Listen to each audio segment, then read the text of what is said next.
પણ ફાઉન્ડેશન દ્વારા કરજણમાં સૌ પ્રથમવાર પ્રી નવરાત્રી રાત્રિ બિફોર નવરાત્રીનું આયોજન ખૂબ ભવ્યતાથી કરેલું હતું। આખા કરજણમાં ભવ્ય રિસ્પોન્સ મળ્યો હતો। સાથે સાથે કિન્ડરલેન્ડ અચીવર સ્કૂલ પ્રી સ્કૂલ એમને પણ ખૂબ સરસ, એમના પણ બધા પેરેન્ટ્સમાં પણ ખૂબ ઉત્સાહ હતો અને એ લોકોમાં પણ બધા નાના નાના ભૂલકાઓથી લઈને એમના પેરેન્ટ્સ સુધી તમામ લોકોએ ખૂબ ઉત્સાહપૂર્વક તૈયારી પણ કરેલી હતી। સાથે સાથે કરજણના યુવાનોની અંદર પણ ખૂબ ઉત્સાહ સાથે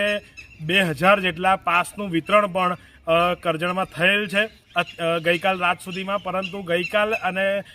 ગઈકાલ રાત્રે જે વરસાદના લીધે ગ્રાઉન્ડની અંદર જે અત્યારે પાણી ભરાયેલું છે તેના કારણે ગ્રાઉન્ડની થોડી ચિંતા કરી અને આપણે આ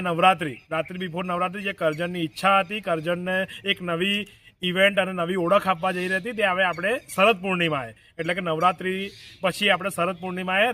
રાત્રિ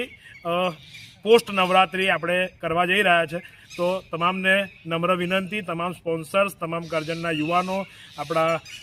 આ જેમનો પાર્ટી પ્લોટ છે એવા છોટે યોગેન્દ્રસિંહજી, આપણી કિન્ડરલેન્ડ સ્કૂલ, તમામનો ખૂબ ખૂબ આભાર વ્યક્ત કરીએ છીએ અને આનાથી વધારે ભવ્યતાથી આપણે ફરી મળીશું શરદ પૂર્ણિમાએ વધુ બમણી ઉર્જાથી અને બમણી ભવ્યતાથી આપણે નવરાત્રી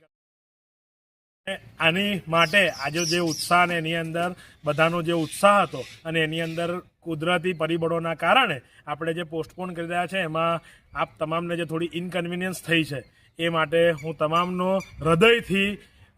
ઋણ સ્વીકાર કરું છું અને આપ બધાને સોરી, પણ આપણે શરદ પૂર્ણિમાએ ચૂક્યા વિના ફરી મળીએ।